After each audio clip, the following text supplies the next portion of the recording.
What is up, YouTubers, and welcome back to another episode of our 6D Journey. My name is Lucas, and I'm here to help us build healthy relationships. So, I've been doing a lot of thought about, it's hard, okay, I'll give several ways to describe this. Past lives is a prime example of something that can be considered very metaphysical, very out there. Us having lives in the past of different things that happened before we were born that bring in this energy. It's an emotion, a belief system, a vibration that we hold. It's part of who we are, it's part of our personality. And then when I was growing up, there was this church service. I went to a non-denominational church, and they were talking about generational iniquity. And it's where sins, behavioral traits, thoughts, desires, lusts are bred down through us. And I was sitting here making all these dance videos, doing online work, and having a lot of time to myself, just to get my thoughts. And I just had this visualization that really gave me a good frame of mind for how to view this. So, say it's 1915, okay? And there's this family, a man and a woman, and they're already poor. They're not doing very well. She doesn't have a job. It's 1915, so it's way back when. His job is not a lot of pay, not a lot of hours. They're really struggling. They're having a baby. She's pregnant. It's 1915. I mean, at that point, it's a lot more difficult to contracept or abort, different video. Baby comes in. From the time this baby is born until they're about 5 years old, they're living a life of poverty. They're having all these experiences, all these belief systems that life is hard, that food is scarce, money is scarce, shelter is bad, not adequate, and the economy crashes. It gets even worse. But they make it through. That person, that baby, grows up with this belief system of things being of lack. There's not enough. They have a child, say, in 1945, right after World War II. Again, things are picking back up. We're trying to get things together. Still not a very good life. Another child, say, comes in 1970. And then, say, that child has a child in 2000. Okay, we have 5 generations here that all started from a place of lack. There's this huge traumatic event, and we have to process it, and we learn through our surroundings, like, does life support us? Are we supported financially? Are we supported emotionally? Are we supported for individuality? Are we expected to be in a group, in a herd? Are we supported in our spiritual practice, in how we express emotions? How it is we process things, our priorities. They're all passed down, generation to generation. And it seems like, in the past, for all of us, in our ancestral lineage, we have so much wisdom and experience. We have things that are helping us, that are lifting us up, that are wise choices that keep us safe. And there are habits that we have that are not very wise and maybe foolish, and a place living from fear. And I've had so much time to process things that I'm becoming more aware and open to the fact that somewhere in my ancestral lineage of wisdom handed down to me is probably just about every possible circumstance life can have. All the situations, all the things to be afraid of, all the things to be confident with is all there.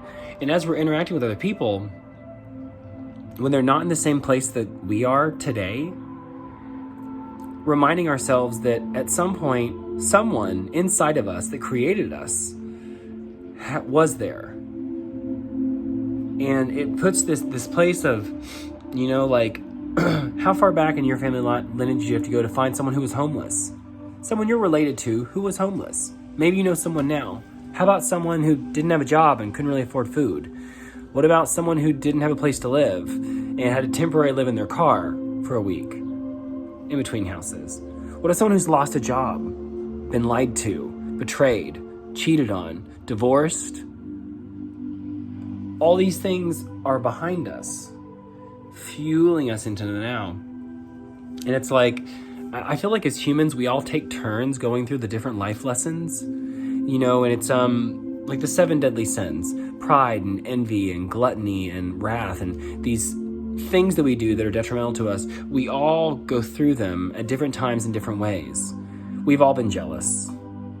We've all stolen something. If it wasn't physical, it might have been something else. Maybe you stole someone's energy, came in and drained them out. And it's one of those things where, as I've been rising my place of looking down, right? Because at some point, we're building up our life and going all these experiences. At some point, we look back and down or sideways or whatever direction, the opposite way where we were going, and go, wow, I have a different perspective on all these things in front of me. And when you finally get to that place, when I finally got to that place, I don't think I'm arrived, I think I'm still traveling towards, as I'm arriving to that place of compassion, that place of Christ-centered awareness, a place where you sacrifice your energy and your desire and casts into the world. You cancel them and you start to just be aware of who people are, what they mean, how that vibration affects you. Every vibration is affecting you positively and negatively. They're affecting you in all ways. That's a better way to say that. And on our 60 journey, the number one lesson to have is compassion. And it's because at some point we've all been through it. And if you're lucky enough to have not been through it, by witnessing it, you're probably going to go through it. So it's one of those things where let go. With people, you know, like we all have like a specific guideline of regulations of things that we need in relationships. And most of them are pretty standard. Open communication, honesty, respect, support. Those are really the things we need, which all come from love.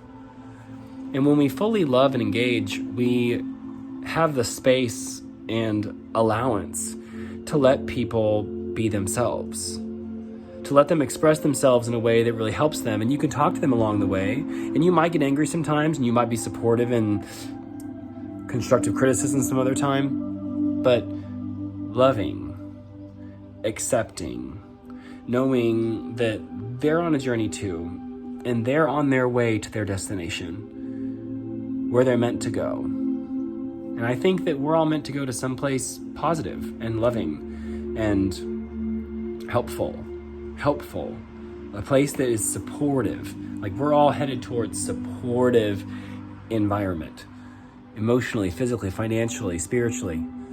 We're headed there. And it's been a long road, you know, this round of humans on the planet, this last like couple thousand years, it's been a little rough.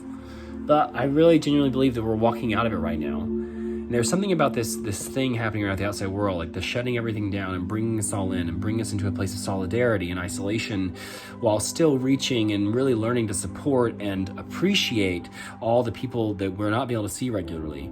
There's something about that that's really helping us all realize the level and need for compassion, for love, acceptance,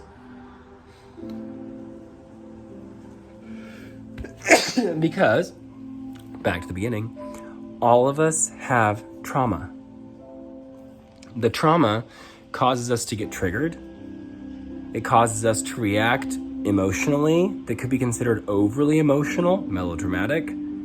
We all have it. And if we all have it and we become aware of it, then when it happens to someone else and it's towards you or towards someone else and you're witnessing, it's easy to step back from it and go, wait, this person's just out of alignment today. I don't know, I'm so happy. I'm definitely bored. There's some boredom going on with all this COVID stuff, but overall, I'm just happy. Like, I feel collected.